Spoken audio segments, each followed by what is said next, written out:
പരിശുദ്ധ ഇസ്ലാമിൻ്റെ വിധിവിലക്കുകളനുസരിച്ച് ജീവിക്കണം എന്നാദ്യമായി ഉണർത്തുകയാണ്. പരിശുദ്ധ ഇസ്ലാമിൻ്റെ ഏറ്റവും വലിയ ഒരു പ്രത്യേകത ഏറ്റവും ശുദ്ധമായിട്ടുള്ള വിശ്വാസമാണ് അത് ഉയർത്തിപ്പിടിക്കുന്നത് എന്നതാണ്. അഥവാ തൗഹീദ് എന്ന് പറയുന്ന ഏകദൈവ വിശ്വാസം അതിൻ്റെ അടിത്തറയായി നിലകൊള്ളുന്നു. പലപ്പോഴും ജീവിതത്തിൽ സൗഭാഗ്യങ്ങൾ ലഭിക്കുന്നതിന് വേണ്ടിയും നമ്മുടെ ആഗ്രഹങ്ങൾ സഫലീകരിക്കുന്നതിന് വേണ്ടിയും ആളുകൾ ഈ ഒരു മാർഗം ഉപേക്ഷിച്ച് മറ്റു പല വഴികളും അവലംബിക്കുന്നതായി നമുക്ക് കണ്ടെത്താൻ സാധിക്കും. മുസ്ലിങ്ങളായിട്ടുള്ള ആളുകൾ തന്നെയാണ് പലപ്പോഴും ആ രംഗത്ത് മുന്നോട്ട് പോകുന്നത്. മാത്രമല്ല, നമുക്ക് അത്ഭുതകരമായി തോന്നുന്നത് വിദ്യാസമ്പന്നരായിട്ടുള്ള ആളുകളാണ് അതിൻ്റെ മുന്നിൽ പലപ്പോഴും ഉണ്ടാകാറുള്ളത്.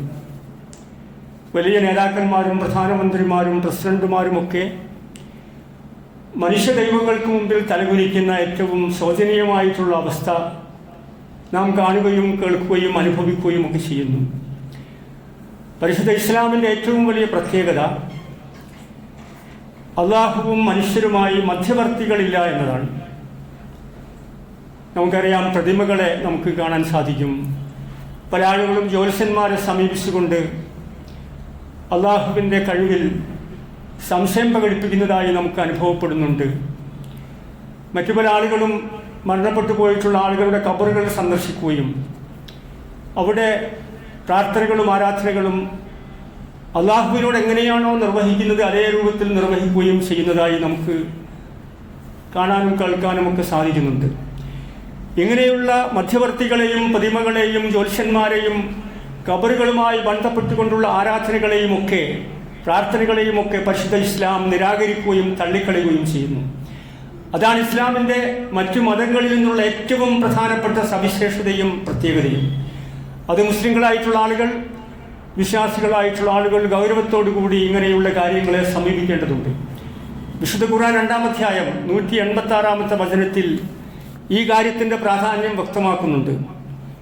ഇദാ സഅലക ഇബാദി അന്നി ഫഇന്നി ഖരീബ്. അല്ലാഹു പറയുന്നു, എൻ്റെ അടിമകൾ എന്നെ സംബന്ധിച്ച് നിന്നോട് ചോദിക്കുകയാണെങ്കിൽ പ്രവാചക താങ്കൾ പറയണം ഫഇന്നി ഖരീബുൻ, അല്ലാഹു ഏറ്റവും അടുത്തവനാണെന്ന് താങ്കൾ പറയണം. അതിനിടയിൽ ഒരു മധ്യവർത്തിയുടെ ആവശ്യമില്ല എന്നതാണ്. ഉജീബു ദഅവത ദാഇ ഇദാ ദഅാനി, എന്നോടവർ പ്രാർത്ഥിക്കുകയാണെങ്കിൽ, നേർക്ക് നേരെ എന്നെ അവർ അവലംബിക്കുകയാണെങ്കിൽ, ഉജീബു ദഅവത ദാഇ, ആ ആളുടെ പ്രാർത്ഥനയ്ക്ക് ഞാൻ ഉത്തരം നൽകും. ഇദാ ദഅാനി, അവർ എന്നോട് പ്രാർത്ഥിക്കുകയാണെങ്കിൽ. അപ്പോൾ അള്ളാഹുവിനോട് നമ്മുടെ ബുദ്ധിമുട്ടുകളും പ്രയാസങ്ങളും അവരോട് നേർക്ക് നേരെ ബോധിപ്പിക്കുകയും പ്രാർത്ഥിക്കുകയുമാണെങ്കിൽ, പ്രത്യേകിച്ചും പ്രാർത്ഥനയ്ക്ക് ഉത്തരം ലഭിക്കുന്ന വ്യത്യസ്തമായിട്ടുള്ള സന്ദർഭങ്ങളുണ്ട്. ആ സന്ദർഭങ്ങളിൽ പ്രത്യേകിച്ചും നാം അള്ളാഹുവിനോട് ആത്മാർത്ഥമായി ഇഖ്ലാസോടുകൂടി പ്രാർത്ഥിക്കുകയാണെങ്കിൽ അള്ളാഹു ആ പ്രാർത്ഥനകൾ സ്വീകരിക്കുമെന്നാണ്. ഫല്യസ്തജീബൂ ലി, അതുകൊണ്ട് അവരെനിക്ക് ഉത്തരം നൽകട്ടെ അള്ളാഹു പറയുകയാണ്. വൽയുഅ്മിനൂ ബി, എന്നിൽ വിശ്വാസം അർപ്പിക്കുകയും ചെയ്യട്ടെ. അപ്പോൾ അള്ളാഹുവിലുള്ള, ഈ പ്രപഞ്ച സൃഷ്ടാവിലുള്ള അചഞ്ചലമായ വിശ്വാസം ഊട്ടിയുറപ്പിക്കുകയാണ് ഈ ഒരു കാലഘട്ടത്തിൽ വിശ്വാസികൾക്ക് നിർവഹിക്കാനുള്ള പ്രധാനപ്പെട്ട ബാധ്യത എന്ന് പറയുന്നത്. ലഅല്ലഹും യർശുദൂൻ. അങ്ങനെയാണെങ്കിൽ ഈ ഒരു പ്രവർത്തനം വേണ്ട വിധത്തിൽ നിങ്ങൾ സ്വീകരിക്കുകയാണെങ്കിൽ നേർവഴിയിലൂടെ സഞ്ചരിക്കുവാൻ നിങ്ങൾക്ക് സാധിക്കും.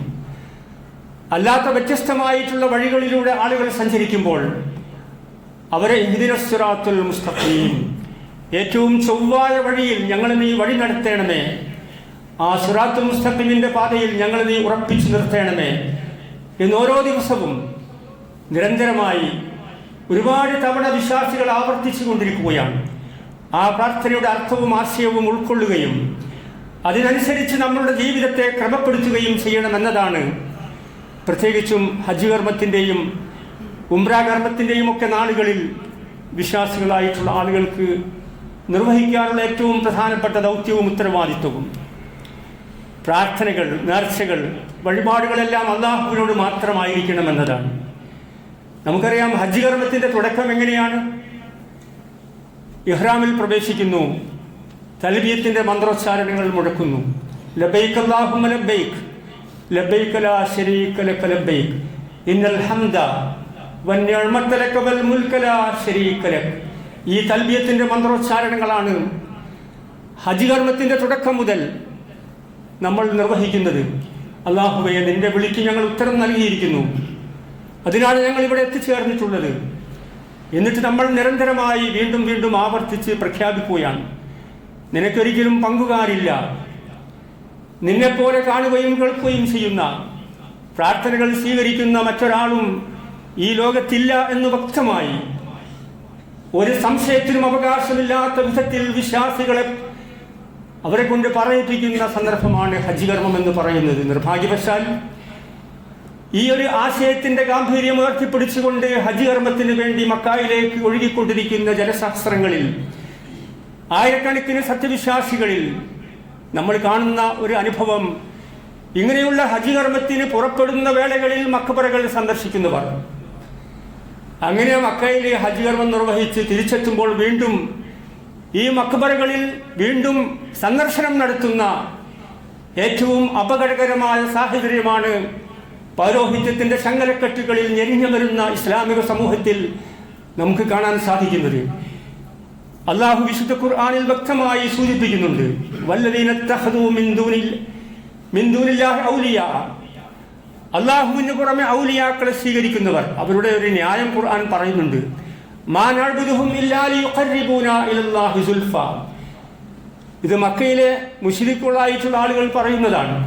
ഞങ്ങളെ അവർ ആരാധിക്കുന്നില്ല, അള്ളാഹുവിലേക്ക് ഞങ്ങളെ അവർ അടുപ്പിക്കുന്നതിന് വേണ്ടിയല്ലാതെ. ഞങ്ങൾ പാപികളാണ്, അതുകൊണ്ട് ഞങ്ങൾക്ക് നേർക്ക് നേരെ അള്ളാഹുവിനോട് പ്രാപിക്കുവാൻ സാധിക്കുകയില്ല. ഞങ്ങൾക്ക് മധ്യവർത്തികൾ ആവശ്യമാണ്. അതുകൊണ്ടാണ് ഇങ്ങനെയുള്ള ഔലിയാക്കന്മാരോട് ഞങ്ങൾ പ്രാർത്ഥിക്കുന്നത് എന്ന് മക്കയിലെ മുശ്രിക്കുകൾ പറഞ്ഞതായി വിശുദ്ധ ഖുർആൻ സൂറ സുമർ 23-ാമത്തെ വചനത്തിൽ സൂചിപ്പിക്കുന്നുണ്ട്. ഇസ്ലാം എന്ന് പറയുന്നത് മറ്റുള്ള എല്ലാ പ്രത്യയശാസ്ത്രങ്ങളിൽ നിന്നും മറ്റുള്ള എല്ലാ മതതത്വ സംഹിതകളിൽ നിന്നും വേറിട്ട് നിൽക്കുന്ന മതമാണ്. ഉയർന്ന ചിന്തയാണ് ഇസ്ലാം ഉയർത്തിപ്പിടിക്കുന്നത്. ഏറ്റവും ഉയർന്ന വിധാനത്തിലേക്കാണ് മാനവരാശിയെ ഇസ്ലാം മെല്ലെ പിടിച്ചുകൊണ്ടു പോകുന്നത്. ശുദ്ധമായിട്ടുള്ള വിചാരമാണ് നമുക്കുണ്ടാകേണ്ടത്.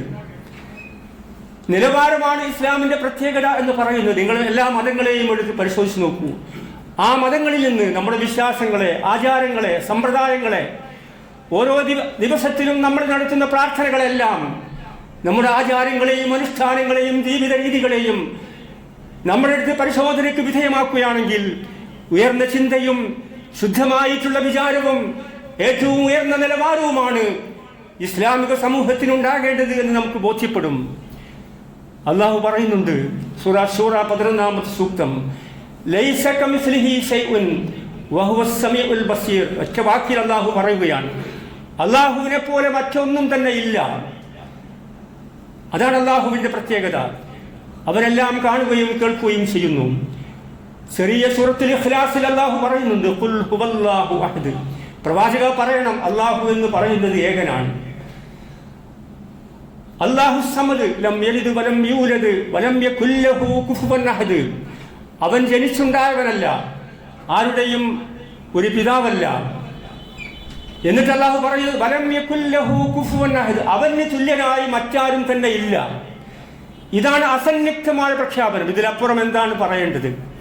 അതുകൊണ്ട് വിശ്വാസികൾ എന്നുള്ള നിലക്ക് ഇബ്രാഹിം നബി അലൈഹിസ്സലാത്തു വസ്സലാമിന്റെ മഹത്തായ മാതൃക പിൻപറ്റുന്ന ഒരു സമൂഹം എന്നുള്ള നിലക്ക് ഇങ്ങനെയുള്ള ഇസ്ലാമിന്റെ അടിസ്ഥാനപരമായ ആശയാദർശങ്ങളിൽ ഉറച്ചു നിൽക്കുവാൻ, പാറ പോലെ ഉറച്ചു നിൽക്കുവാൻ വിശ്വാസികളെ പ്രാപ്തമാക്കുകയാണ് ഇസ്ലാം ചെയ്യുന്നത്.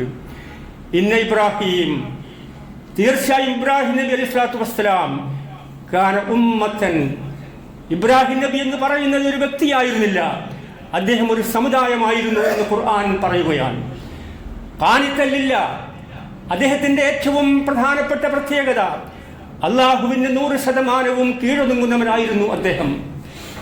അള്ളാഹു പറയുന്നത് കേൾക്കുകയും അനുസരിക്കുകയും അനുധാവനം ചെയ്യുകയും ചെയ്യുന്ന ഏറ്റവും മഹത്തായ ആദർശം അംഗീകരിച്ച പ്രധാനപ്പെട്ട വ്യക്തിയായി, ഒരു സമുദായമായി അള്ളാഹു വിശുദ്ധ ഖുർആനിലൂടെ വിശ്വാസികളെ പരിചയപ്പെടുത്തുകയാണ്.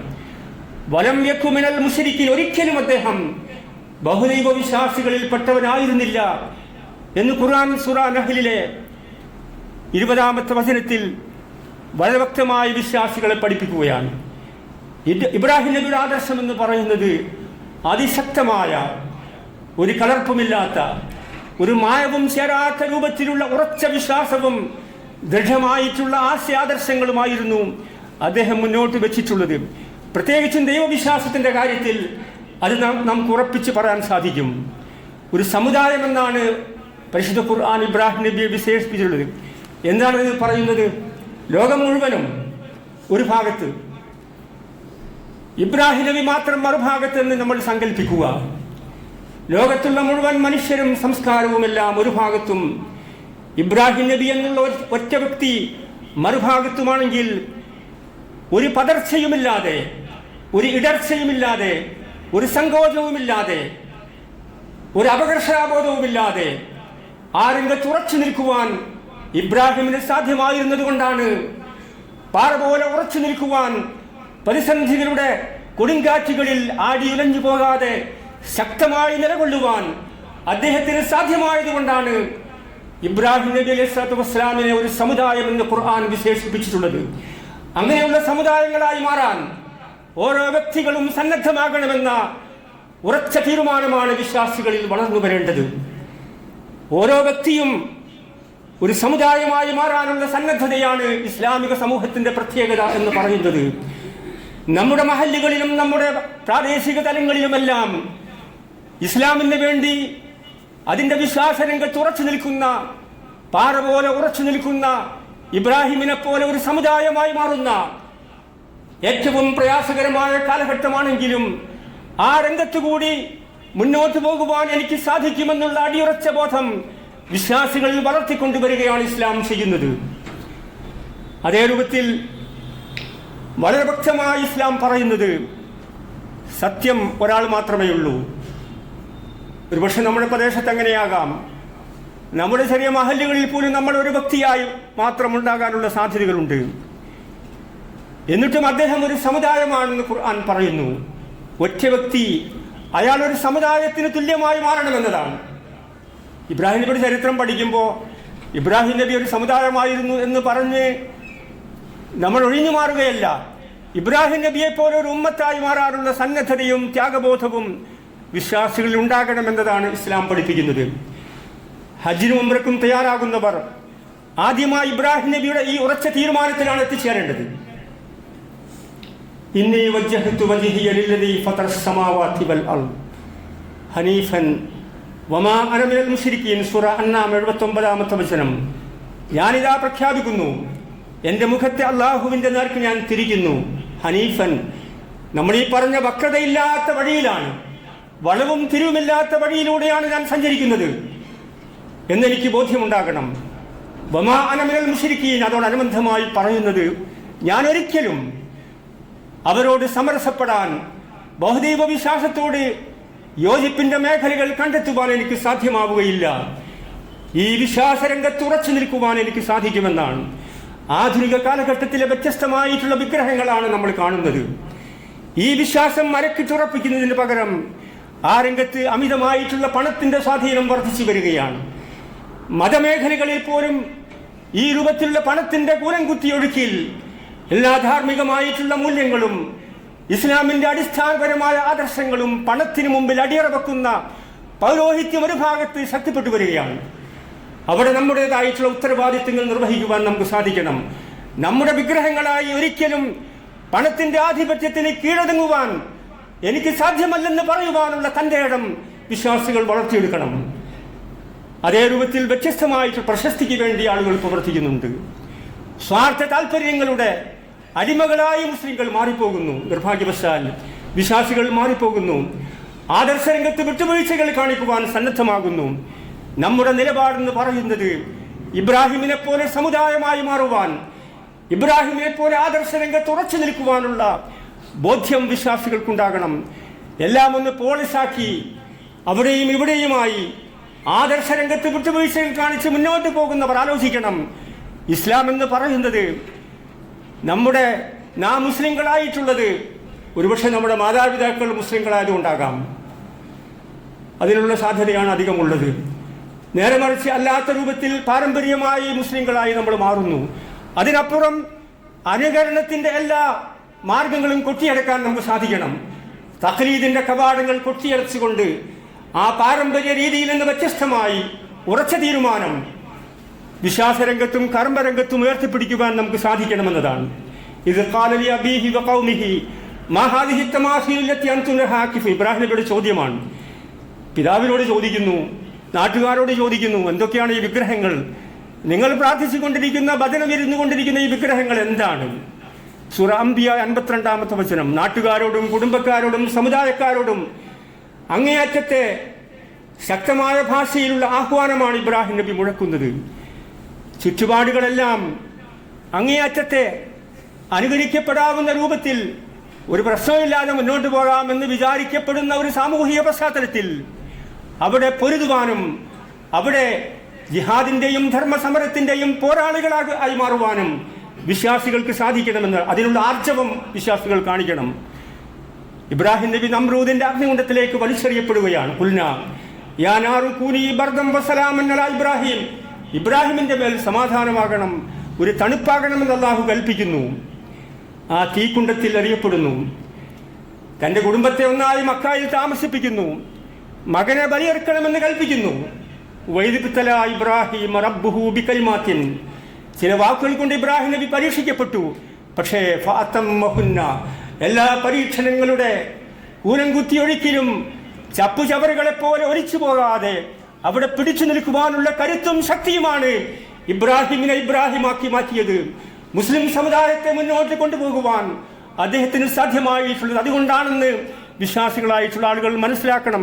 ഫഅതമ്മഹുൻ, എല്ലാ പരീക്ഷണങ്ങളും അദ്ദേഹം പൂർത്തീകരിച്ചു എന്നാണ് ഖുർആൻ പറയുന്നത്. അതിനാൽ ഖാല ഇന്നി ജാഇലുക ലിന്നാസി ഇമാമ, അതുകൊണ്ടാണ് ഇബ്രാഹിമിനെ ലോകത്തിന് മാതൃകയായി ഇമാമായി നിശ്ചയിച്ചിട്ടുള്ളത്. ഇങ്ങനെയുള്ള ഇമാമുമാർ രംഗത്ത് വരേണ്ടതുണ്ട്. ഇബ്രാഹിം നബി ഇമാമാണെന്ന് പറഞ്ഞ് മാറി നിൽക്കുന്നതിന്റെ പകരം എൻ്റെ പ്രദേശത്തും എൻ്റെ മഹല്ലിലും എൻ്റെ കുടുംബത്തിലും ഞാൻ ഇമാമാണെന്ന് പറയുവാൻ, ഞാനൊരു സമുദായമാണെന്ന് ഈ സാമൂഹിക പശ്ചാത്തലത്തിൽ രംഗത്തിറങ്ങി പ്രഖ്യാപിക്കുവാൻ സാധിക്കുന്ന ഉജ്ജ്വലമായ ആദർശത്തിന്റെ വിളംബരം ഈ കാലഘട്ടത്തിന്റെ സന്ദേശമാണെന്ന് വിശ്വാസികൾ മനസ്സിലാക്കണം. എന്നാൽ അള്ളാഹു മനുഷ്യപ്രകൃതി അംഗീകരിക്കുന്നുണ്ട്. അള്ളാഹുവിന്റെ ചിഹ്നങ്ങളെ പറ്റി പറയുന്നുണ്ട്. അള്ളാഹുവിനെ മാത്രമാണ് ആരാധിക്കേണ്ടതെന്ന് പറയുന്നതോടൊപ്പം തന്നെ അള്ളാഹുവിന്റെ ചിഹ്നങ്ങൾ ആദരിക്കുവാനും ബഹുമാനിക്കുവാനും ഇസ്ലാം ആവശ്യപ്പെടുന്നു. അള്ളാഹുവിന്റെ ചിഹ്നങ്ങളെ ആദരിക്കുന്നവർ അള്ളാഹുവിനെ ആദരിക്കുകയാണ്. അള്ളാഹുവിന്റെ ചിഹ്നങ്ങളെ ബഹുമാനിക്കാത്തവർ അള്ളാഹുവിനെ ബഹുമാനിക്കാത്തവരാണെന്ന് ഇസ്ലാം പഠിപ്പിക്കുന്നു. വമൻ യുഅല്ലിം ശആഇറല്ലാഹ് ഫഇന്നഹാ മിൻ തഖ്വൽ ഖുലൂബ്. ഹൃദയങ്ങളിൽ ഭക്തിയുള്ളവർക്ക് മാത്രമേ അള്ളാഹുവിന്റെ ചിഹ്നങ്ങൾ ആദരിക്കുവാൻ സാധിക്കുകയുള്ളൂ. ലോകത്തിന്റെ എല്ലാ ഭാഗത്തും തലയുയർത്തി നിൽക്കുന്ന ലക്ഷക്കണക്കിന് പള്ളികൾ അള്ളാഹുവിന്റെ ചിഹ്നങ്ങളാണ്. അതിനോട് ആദരവ് പ്രകടിപ്പിക്കാൻ നമുക്ക് സാധിക്കണം. എങ്ങനെയാണ് ആദരവ് പ്രകടിപ്പിക്കുക? 5 വക്ത് നമസ്കാരം, ബാങ്ക് വിളിക്കുന്നു, അപ്പോൾ കഴിയുന്ന ആളുകൾ പള്ളിയിൽ എത്തിച്ചേരുക എന്നതാണ് ബഹുമാനം. വെള്ളിയാഴ്ച ദിവസം കുറച്ചൊക്കെ ബുദ്ധിമുട്ടുകൾ ഉണ്ടാകാം, എന്നാലും അതൊക്കെ ഒഴിവാക്കി ആ സമയത്ത് പള്ളിയിൽ എത്തിച്ചേരുക എന്നതാണ് ബഹുമാനം. പരിശുദ്ധ കഅബാലയം അള്ളാഹുവിന്റെ ചിഹ്നമാണ്. സഫായും മർവയും അള്ളാഹുവിന്റെ, ഇന്ന സഫാ വൽ മർവത മിൻ ശആഇരില്ലാഹ്. സഫയും മർവയും അള്ളാഹുവിന്റെ ചിഹ്നങ്ങളിൽപ്പെട്ടതാണ്. സംസം എന്ന് പറയുന്നത് അള്ളാഹുവിന്റെ ചിഹ്നമാണ്. മിനായും അറഫായും മുസ്ദലിഫയും അള്ളാഹുവിന്റെ മഹത്തായ ചിഹ്നങ്ങളിൽപ്പെട്ടതാണ്. നാം കല്ലെറിയുന്ന ജംറകൾ അള്ളാഹുവിന്റെ ചിഹ്നങ്ങളിൽപ്പെട്ടതാണ്. വിശുദ്ധ റമദാൻ മാസം അള്ളാഹുവിന്റെ ചിഹ്നമാണ്. വെള്ളിയാഴ്ച ദിവസം അതിനോട് ബഹുമാനം പ്രകടിപ്പിക്കുന്നത് അള്ളാഹുവിനോട് ബഹുമാനം പ്രകടിപ്പിക്കുന്നതിന് തുല്യമാണ്. ദുൽഹജ്ജ് മാസം അള്ളാഹുവിന്റെ പ്രത്യേകമായിട്ടുള്ള ചിഹ്നങ്ങളിൽപ്പെട്ടതാണ്. ദുൽഹജ്ജ് ആദ്യത്തെ 10 ദിവസം പെരുന്നാളുമായി ബന്ധപ്പെട്ട ഇങ്ങനെയുള്ള ബഹുവ ഖൈറുൽ ലഹു, അതിനോട് ബഹുമാനം പ്രകടിപ്പിക്കുന്നവർ, അള്ളാഹുവിനോട് ആദരവ് പ്രകടിപ്പിക്കുന്നവർ, അവരുടെ രക്ഷിതാവിന്റെ അടുക്കൽ അതവർക്ക് ഏറ്റവും പുണ്യകരമാണെന്ന്, ഗുണകരമാണെന്ന് ഖുർആൻ പറയുന്നു. അള്ളാഹുവിനെ പുറമെ സമന്മാരെ സ്വീകരിക്കുന്നവരുണ്ട്. എന്നാൽ വല്ലദീന ആമനു, വിശ്വാസികൾ, അശദ്ദു ഹുബ്ബലില്ലാഹ്, അള്ളാഹുവിനെയാണ് ഏറ്റവും കൂടുതൽ സ്നേഹിക്കുകയും ഇഷ്ടപ്പെടുകയും ചെയ്യും. 2-ാം അധ്യായം 165-ാമത്തെ വചനം. പ്രവാചകന്മാരെ പറ്റി അള്ളാഹു പറയുന്നത് അങ്ങേയറ്റം അവർ ഇഷ്ടപ്പെടുകയും സ്നേഹിക്കുകയും ചെയ്തിട്ടുള്ളത് അള്ളാഹുവിനെയാണെന്നാണ്. വാതീനാഹുൽ ഹുക്മ സബിയ്യ, ജക്കരിയ നബിയെ പറ്റി പറയുന്നു. അദ്ദേഹം ചെറിയ കുട്ടിയായിരുന്നപ്പോൾ തന്നെ അള്ളാഹു വിജ്ഞാനം നൽകി. അദ്ദേഹം സൂക്ഷ്മത പാലിക്കുന്നവനായിരുന്നു, ധർമ്മനിഷ്ഠ പാലിക്കുന്നവനായിരുന്നു. ഇബ്രാഹിം നബി ഖലീലുള്ള എന്ന് പറയുന്നുണ്ട്, അള്ളാഹുവിൻ്റെ കൂട്ടുകാരൻ. തൻ്റെ മകനെ ബലിയെടുത്തു, ആ കഴുത്തിൽ കത്തിവെക്കുന്നു. യാ ഇബ്രാഹിം, പ്രിയപ്പെട്ട ഇബ്രാഹിം, അത് സദ്ദക്തറിയ, താങ്കൾ സ്വപ്നം സാക്ഷാത്കരിച്ചിരിക്കുന്നു, ഇനി കത്തിവെക്കേണ്ടതില്ല. അള്ളാഹുവുമായിട്ടുള്ള അനുരാഗത്തിൻ്റെ, അള്ളാഹുവുമായിട്ടുള്ള ബന്ധത്തിൻ്റെ ഏറ്റവും ഉയർന്ന വിധാനത്തിലേക്ക് ഉയർന്ന പ്രവാചകനായിരുന്നു ഇബ്രാഹിം നബി അലൈഹി സ്വലാത്തു വസ്സലാം. ഇന്ന് ഇബ്രാഹിം, അദ്ദേഹം ഹലീം, ഇബ്രാഹിം അൽ ഹലീമുൻ അവ്വാഹും മുനീബ്. ഇബ്രാഹിം നബി ഇങ്ങനെയൊക്കെയാണെങ്കിലും ശാന്തശീലനായിരുന്നു. ഇബ്രാഹിം നബി കൃപയുള്ളവനായിരുന്നു, കുടുംബത്തോടും എല്ലാവരോടും അള്ളാഹുവിലേക്ക് മടങ്ങുന്നവനായിരുന്നു.